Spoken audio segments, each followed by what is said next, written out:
देंगे। देवराजा स्टूडियो कुर्था। गे फुलवा सजल मोर सपनमा कैसे तू तोड़ देंगे।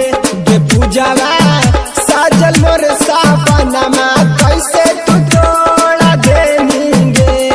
कैसे तू तोड़ देंगे नेहरा तोड़ देंगे।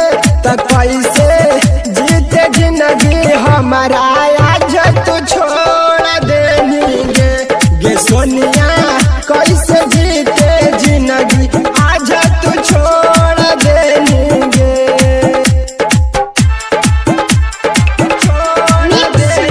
DJ Kanchan Raj Devaraja studio Kurtha.